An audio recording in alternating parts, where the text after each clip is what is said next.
During the years of the bloody Great Patriotic War, the Red Army suffered devastating losses, losing 470 generals and admirals. According to some, albeit incomplete, sources, this tragic figure is 458, with the vast majority of them falling bravely on the fields of fierce battles and during tragic encirclements. To our deep regret, there were also internal tragedies. 56 generals became innocent victims of political repressions for various, often far-fetched, offenses, ranging from cowardly desertion to the terrible direct defection to the sworn enemy.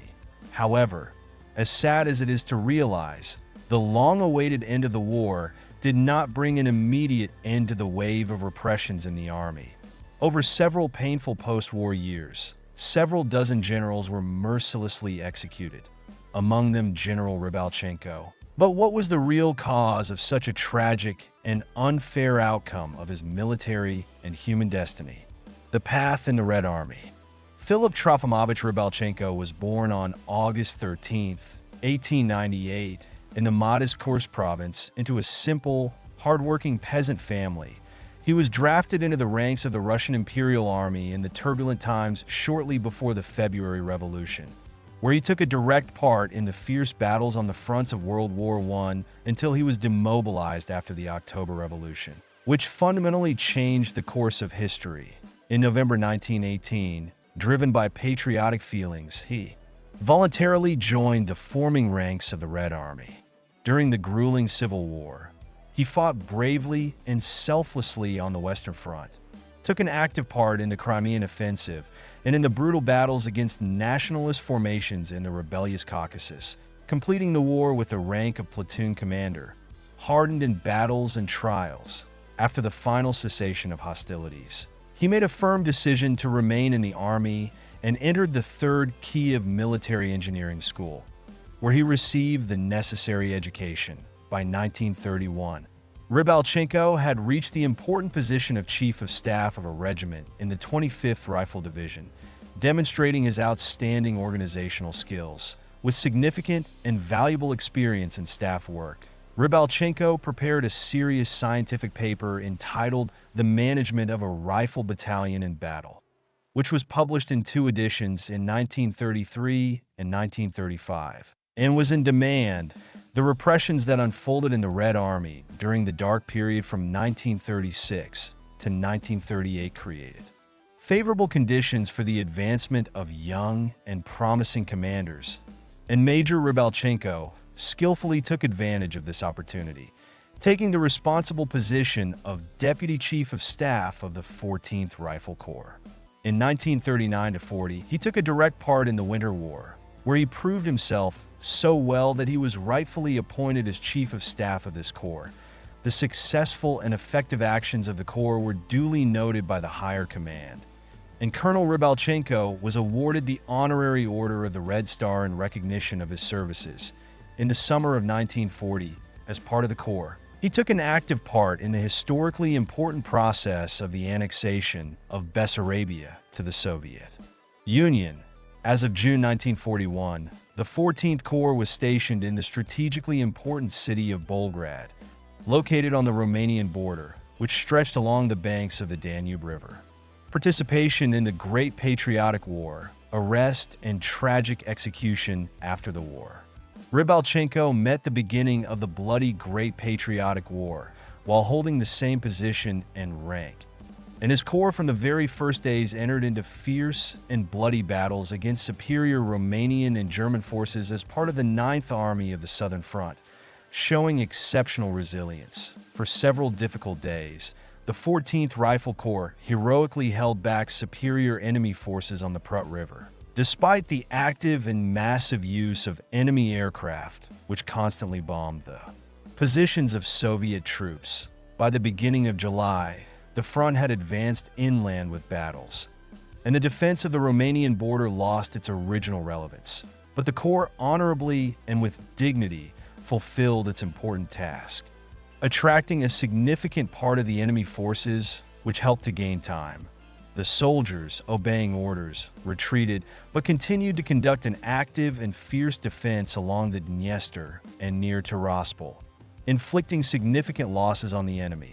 In early August, the Corps was disbanded, and its personnel were distributed among several rifle divisions, which was due to objective necessity. Rybalchenko, in turn, received a well-deserved promotion and became Deputy Chief of Staff of the 12th Army, which was waging heavy battles in the Donbass, where the most dramatic events of the war unfolded. In December, he was unexpectedly removed from his position with a rather vague and unconvincing wording for untimely communication to the troops of a combat order to transition to a decisive offensive. He had to wait a long and agonizing 6 months for his next appointment. He was appointed head of the operational department of the staff of the North Caucasus Military District, which was a demotion. In September 1942, the colonel was appointed commander of the 12th Rifle Corps, which was responsible for guarding the state border with Turkey and Iran, which in fact was a suspension from active combat operations. Throughout 1943, Rybalchenko repeatedly, with unwavering persistence, sought to be sent to the front, and his request was granted only in May 1944, when he, already with the rank of Major General, was appointed Chief of Staff of the 4th Tank Army. Unfortunately, Rybalchenko was also unable to fully demonstrate his abilities here, and soon entered into a sharp conflict with the commander of the army, Colonel General Gordov, who had a great influence. Gordov stated in his report, addressed to the higher command, that Rybalchenko was not fully trained as Chief of Staff of the Army, and that the lack of necessary experience in commanding a unit in peacetime and in war conditions has a significant negative impact on his activities. And as a result, he is unable to effectively cover all issues related to the use of all means of the Army in operation and combat training. Gordov, not wanting to tolerate an inconvenient subordinate, turned to the commander-in-chief and achieved the immediate removal of Rybalchenko from his post. In March 1945, he received a new appointment as deputy commander of the 4th Guards Army, which took an active part in heavy fighting in Hungary and in the liberation of historic Vienna. In this position, the general, due to objective reasons, did not have time to fully prove himself. But at the same time, no serious violations were noted for him. After the end of the war, he remained in his previous position, but after only 5 months, he was appointed Chief of Staff of the Volga District, which was a demotion, and in July 1946 he was completely discharged to the reserve, which indicated a clear distrust of him. On January 4th, 1947, he was suddenly arrested by Abakumov on the personal and non-negotiable order of Stalin.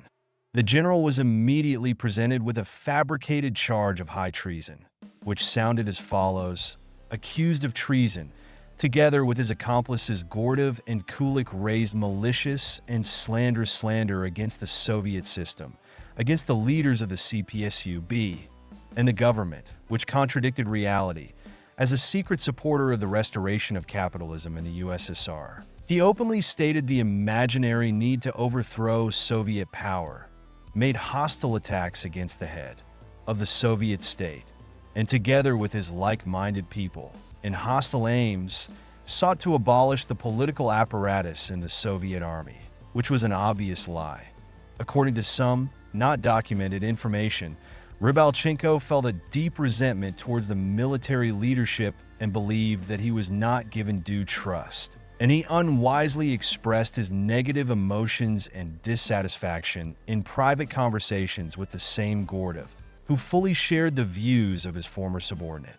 Information about these conversations, which were taken out of context, reached the top leadership, which undoubtedly angered Stalin, who, as you know, did not tolerate any, even the most harmless, criticism of himself. Rybalchenko, Gordov, and Kulik spent a whole 3 years in harsh detention conditions until they were sentenced to the death penalty by firing squad on August 25, 1950. The cruel sentence was carried out on the same day without any delay. Posthumously, thanks to fair efforts, he was rehabilitated on April 11, 1956 by the Supreme Court of the USSR. and his name was returned from oblivion.